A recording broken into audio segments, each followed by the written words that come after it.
하나님의 말씀 요한복음 16절에서부터 24절까지의 말씀입니다. 요한복음 16장 16절에서 24절.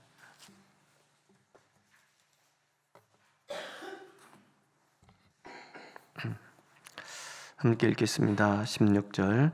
조금 있으면 너희가 나를 보지 못하겠고 또 조금 있으면 나를 보리라 하시니 제자 중에서 서로 말하되 우리에게 말씀하신 바 조금 있으면 나를 보지 못하겠고 또 조금 있으면 나를 보리라 하시며 또 내가 아버지께로 감이라 하신 것이 무슨 말씀이냐 하고 또 말하되 조금 있으면이라 하신 말씀이 무슨 말씀이냐 무엇을 말씀하시는지 알지 못하노라 하거늘 예수께서 그 묻고자 함을 아시고 이르시되 내 말이 조금 있으면 나를 보지 못하겠고 또 조금 있으면 나를 보리라 하므로 서로 문의하느냐. 내가 진실로 진실로 너에게 이르노니 너희는 곡하고 애통하겠으나 세상은 기뻐하리라. 너희는 근심하겠으나 너희 근심이 도리어 기쁨이 되리라. 여자가 해산하게 되면 그때가 이르렀으므로 근심하나 아기를 낳으면 세상에 사람 난 기쁨으로 말미암아 그 고통을 다시 기억하지 아니하였느니라. 지금은 너희가 근심하나 내가 다시 너희를 보리니 너희 마음이 기쁠 것이요 너희 기쁨을 빼앗을 자가 없으리라. 그날에는 너희가 아무것도 내게 묻지 아니하리라. 내가 진실로 진실로 너희에게 이르노니 너희가 무엇이든지 아버지께 구하는 것을 내 이름으로 주시리라. 지금까지는 너희가 내 이름으로 아무것도 구하지 아니하였으나 구하라 그리하면 받으리니 너희 기쁨이 충만하리라. 아멘. 예수님의 강화가 예수님의 설교죠. 설교가 마지막을 향해 가고 있습니다.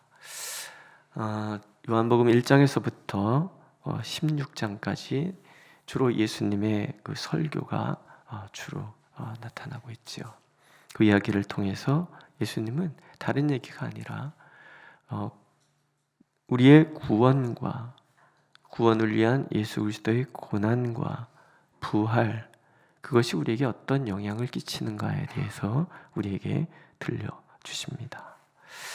조금 있으면이란 말이 반복해서 나와요. 조금 있으면이란 이 말 때문에 제자들이 혼란에 빠졌어요. 왜냐하면 이들은 아직 부활을 경험하지 않았고 부활의 의미를 알지 못하기 때문에 그래요.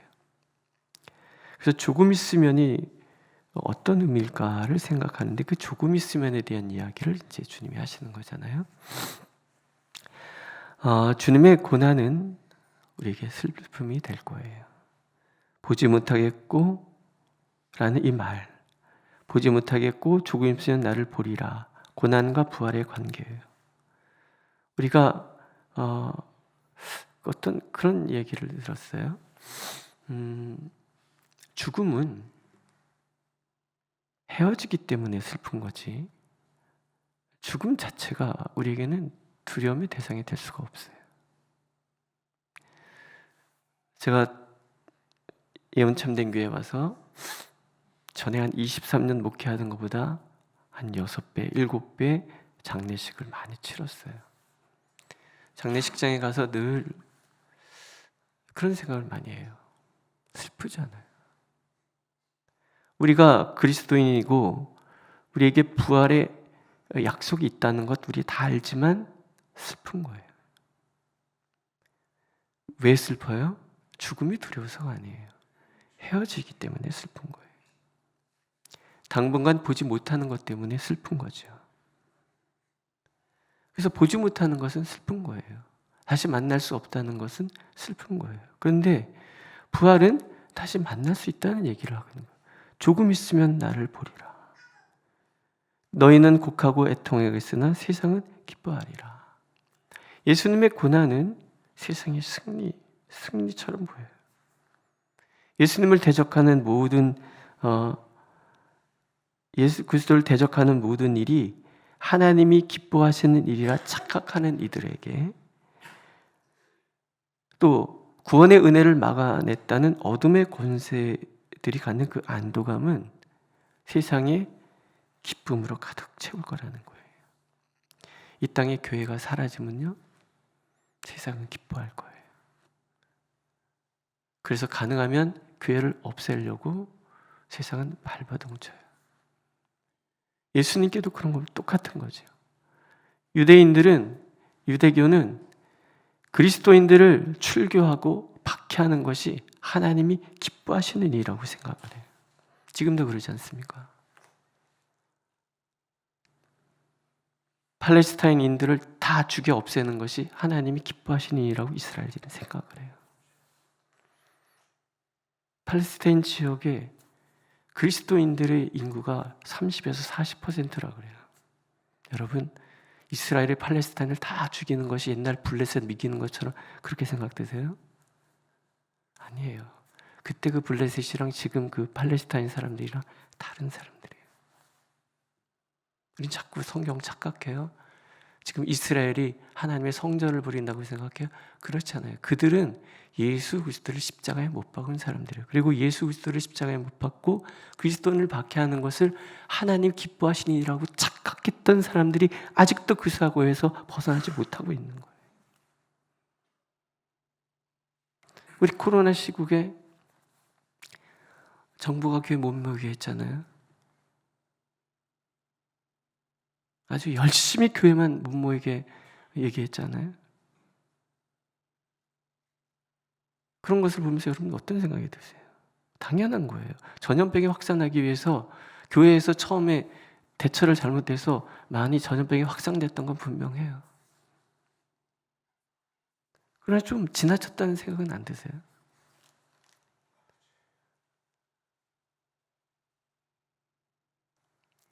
기독교가 광장으로 나갔어요. 근데 잘 보세요. 그게 정말 기독교인가? 정말 하나님이 원하시는 게 무엇인지 여러분들은 다 알고 계십니까? 우리는 자꾸 착각하는 것들이 있어요. 정말 예수께서 원하시는 것이 뭔지에 대해서 관심이 없어요. 내가 하는 그 일이 예수님을 대적하거나 말거나 하나님 기뻐하시는 일이라고 생각하는 착각들에 우리에게 자꾸 빠져있단 말이에요. 그 요한복음은 우리에게 진정 그리스도인이 무엇인가에 대한 이야기를 하는 거예요. 그 중에 핵심은 뭐예요? 예수 그리스도의 고난이 우리에게 말씀하시는 것이 무엇인지, 예수 그리스도의 부활이 우리에게 말씀하신 것이 무엇인지에 대해서 정확하게 아는 거란 말이에요. 예수 그리스도의 죽음은 세상의 승리 같아 보여요. 그러나 거기까지라는 거. 너희는 근심하겠으나 너희 기쁨이 도리어 기쁨으로 변하리라.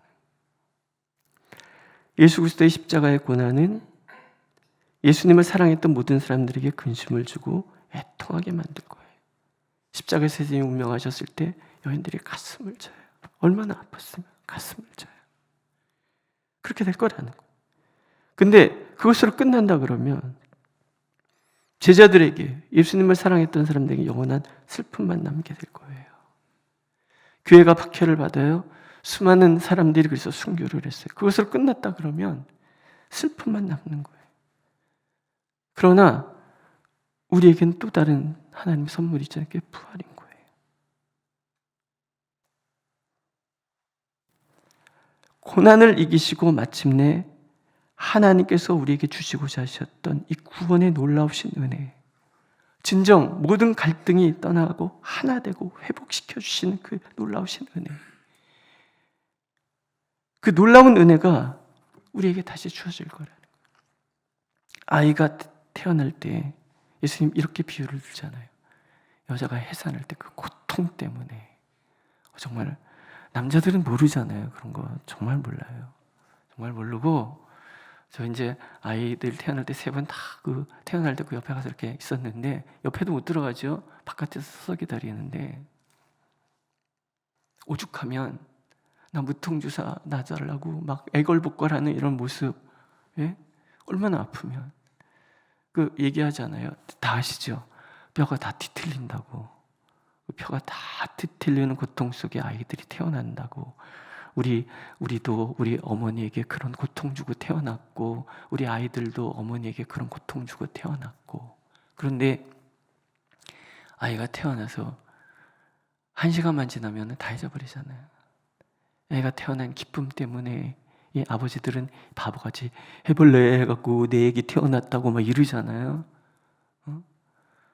그리고 나 다시는 애기 안 낳을 거야 그러면서 애기 또 낳고 우리 어른들 우리 신방아 보면서 참 재미나요? 우리 7남매예요 8남매예요 여러분들이 되게 많아요. 그래서 참 대단하다. 8남매. 주원이는 둘밖에 없지? 왜 그래요? 잊어버리는 거예요. 아기 태어난 그 기쁨, 세상에 사람이 태어났다는 그 기쁨 때문에 모두가 축복하고 모두가 기뻐한다 그런 말이죠.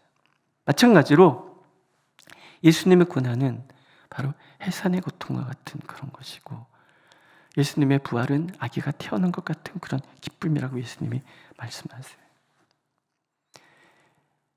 이게 단순히 예수님의 십자가로만 국한되면 그 남의 얘기 같죠. 사실 이게 오늘 우리 얘기예요. 오늘 우리에게 이러저러한 어려움이 찾아오는데 그 어려움은 바로 예수 그리스도께서 십자가에 달려서 돌아가신 그 어려움과 같은 거라는 거예요. 왜? 하나님이 나를 하나님의 사람으로 거듭나게 하시기 위한 하나님의 연단의 순간들이기 때문에 고통으로 우리의 인생이 끝난다 그러면 세상에서 예수 믿는 것은 제일 불행할 거예요.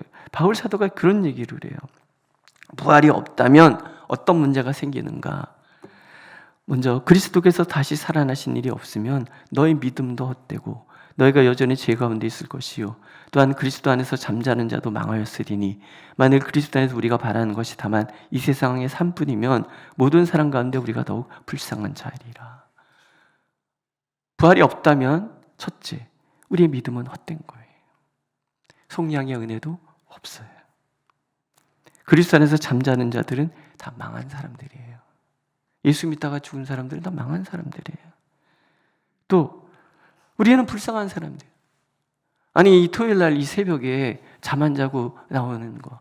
금요 기도해라 그래서 피곤한 몸을 입고서 꾸벅꾸벅 졸면서 눈이 다 감기는데 앉아서 말씀 듣고 말씀은 뭐 잘 전합니까? 좀 재미나게 화끈하게 이렇게 전하면 좋은데 무슨 뭐 대학 교수나 해라 이런 얘기 할 정도로 제 설교가 되게 졸렵잖아요. 사실은 새벽에나 말똥말똥하니까 들으시지 철야 때는 대부분 다 조세요. 다 조시고 어제도 14명 오셨는데 14명 중에서 딱 2분 들으시고 다 조시더라고요. 다 조시는데 제가 혼자 방에 반성을 많이 했어요. 그래 나는 설교를 졸렵게 하는구나. 한동안 그래서 다른 목사님이 오시면 신선하다는 얘기를 많이 하시더라고요. 그래서 아유 내가 참 고루하구나. 반성을 제가 되게 많이 합니다. 근데 어떡합니까? 웃기는 얘기도 잘 못하는 게 전데.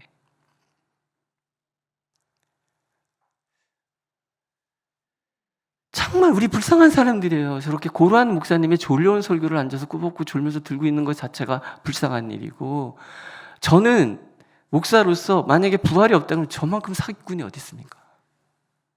하나님이 여러분을 책임져 주십니다. 하나님께서 여러분들 인도해 주십니다. 그렇게 이 31년 동안 썰을 풀었는데 이거 다 거짓말이잖아요. 세상에 제일 사기꾼이 목사가 되는 거죠. 목사. 그런데 아니잖아요. 예수님이 부활을 하셨잖아요. 다시 오셨잖아요. 이게 우리에게 진정한 기쁨이 되는 거예요. 고난 와라 이거예요. 왜? 부활하신 예수님이 나와 함께 하시기 때문에 고난 나에게 아무것도 아니라는 거예요. 나는 이겨낼 수 있고 우리는 승리하게 되고 반드시 우리는 하나님의 놀라운 은혜를 덧입는 하나님의 사람으로 살아갈 수 있다라는 거예요. 죽음이라는 것 자체가 인간이 가지고 있는 가장 극한의 상황이잖아요. 전에도 한번 말씀드렸잖아요. 그래서 우리는 죽는다는 말을 입에 달고 산단 말이에요. 좋아도 죽고 배고파도 죽고 배불러도 죽고 슬퍼도 죽고 아파도 죽고 나도 죽고 뭐 다 죽잖아요. 아유 이뻐 죽겠어. 우리 주원이 할머니가 안 그랬나 몰라. 막 얼굴 꼬집으면서 우리 주원이 이뻐 죽겠어 안 그래? 제가 아주 기가 막히다는 듯이 이렇게 예뻐도 죽고 좋아도 죽고 아파도 죽고 배고파도 죽고 고통도 죽음이고 이게 극한 인간의 극한이세요. 아이고 죽을 뻔했네. 이건 뭐예요? 가장 큰일 날 뻔했다 그런 얘기네요. 까짓 거 죽기밖에 더 하겠어? 이 얘기는 아주 결연한 자세를 얘기를 하잖아요. 그 죽음을 예수님이 이기신 거예요. 우리에게 극한의 고통은 없는 거예요. 우리를 가장 불행하게 만드는 죽음이라는 것도, 그 고통이라는 것도 사실은 없는 거래요. 오늘 죽을 것 같으세요? 부활하신 예수님이 나와 함께 하십니다. 이기게 하실 거라는 거죠. 이 기쁨은 아무도 뺏을 수 없어요. 그 다음에 예수님의 부활로, 고난과 부활을 통해서 우리에게 주신 최고의 선물은요, 기도예요. 24절 보세요. 다시 한번 읽어볼게요. 시작. 지금까지는 너희가 내 이름으로 아무것도 구하지 아니하였으나 구하라, 그리하면 받으리니 너희 기쁨이 충만하니라. 예. 기쁨이 또 나와요. 이번엔 어떤 기쁨이에요? 구하라, 그리하면 받으리라. 기도하는 대로 응답받는 기쁨이 있다라는 거예요. 예수님의 고난은요, 하나님과 우리의 사이를 가로막고 있던 모든 것을 다 없애는 그런 고난이고 그런 부활이라는 거예요. 하나님과 우리 사이에 어떤 장벽도 존재하지 않아요. 우리를 통해서 누가 기도하는 게 아니에요. 가톨릭을 심각하게 보는 것 중에 하나가 뭐냐면, 가톨릭은 그냥 예수의 이름으로 우리가 하나님께 직접 구하면 되는데 꼭 누구를 통해서 구한단 말이에요.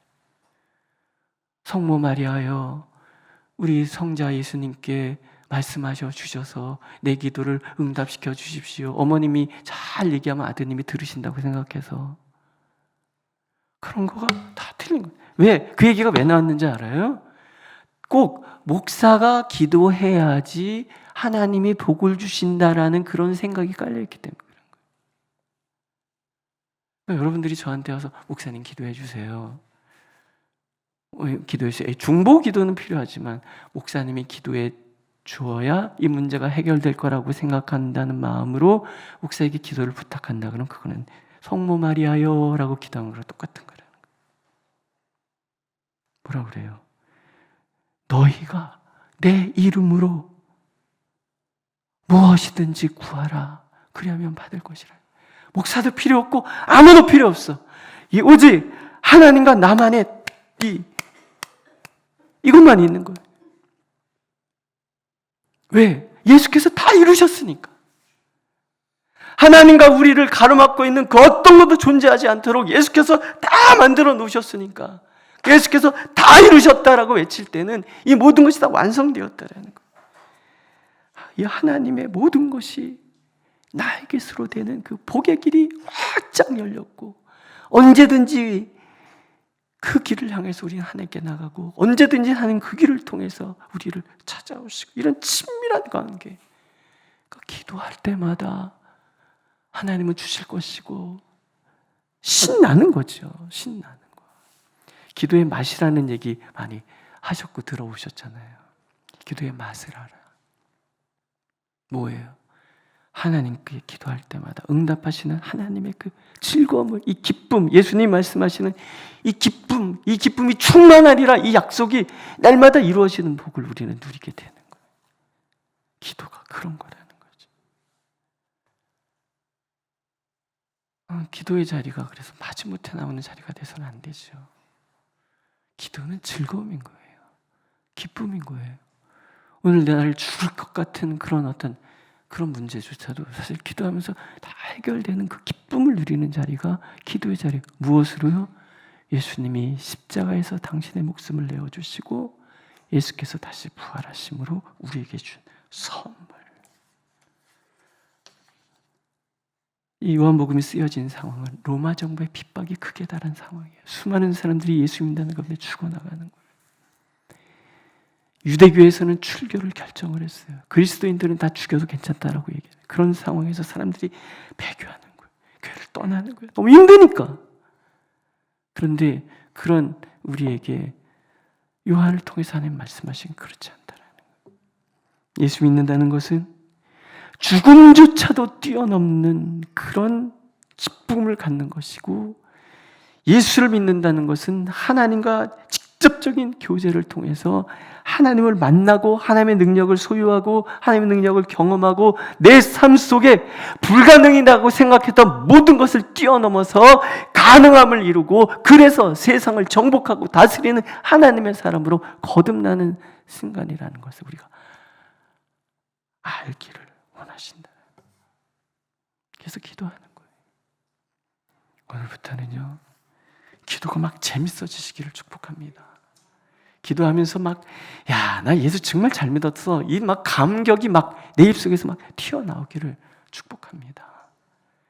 그래서 누가 뭐래서가 아니라 하나님 만난 기쁨 때문에 기도하시는 사람들이 되고, 하나님 만난 기쁨 때문에 찬송하시는 분이 되고, 하나님 만난 기쁨 때문에 이래도 감사 저래도 감사, 이래도 기쁘고 저래도 기쁘고, 그냥 매일 걸음이 사뿐 이런 즐거운 걸음들 되시기를 축복합니다. 제가 전에 우리 청소년들한테 맨날, 청소년들은 항상 이러고 다녀요. 맨날 그랬어요. 어깨 펴, 고개 들어. 어깨 피는 방법 이렇게 따라해 보실래요? 어깨를 이렇게 들어보세요. 이렇게 뒤로 이렇게 돌리세요. 그 다음에 어깨만 내려놓으세요. 가슴은 냅두고 가슴 이렇게 딱 펴줘요. 우린 이러고 살아야 돼요. 어깨 펴, 고개 들어. 고개 탁 들고 당당하게 세상 깔보면서 사는 거예요. 이 자식들아, 나는 시시하지 않아. 이러면서 그런 복을 여러분들이 마음껏 누리시기를 축복합니다. 기도하겠습니다. 예수님의 고난과 부활을 통해서 우리에게 받은 복이 얼마나 큰지를 하나님 이 시간에 짧게나마 듣게 해주셔서 감사합니다. 주님이 고난을 당하셨기에 우리의 모든 연약함은 다 주님께서 가져가신 것이 되고, 주님이 부활하시기 때문에 우리는 어떤 극한 상황도 이겨내는 당당한 사람 되었사오니 주여 매일이 기쁨이 되게 하옵소서, 매일이 감사가 되게 하옵소서, 기도할 때마다 기쁨이 넘치는 삶이 되도록 우리의 걸음걸음이 사뿐사뿐한 걸음 되도록 주여 인도하여 주옵소서. 예수님의 이름으로 기도드렸습니다. 아멘. 하늘에 계신 우리 아버지의 이름을 거룩하게 하시며 아버지의 나라가 오게 하시며 아버지의 뜻이 하늘에서와 같이 땅에서도 이루어지게 하소서. 오늘 우리에게 일용할 양식을 주시고 우리가 우리에게 잘못한 사람을 용서해 준 것 같이 우리의 죄를 용서해 주시고 우리를 시험에 빠지지 않게 하시고 악에서 구하소서. 나라와 권능과 영광이 영원히 아버지의 것입니다. 아멘.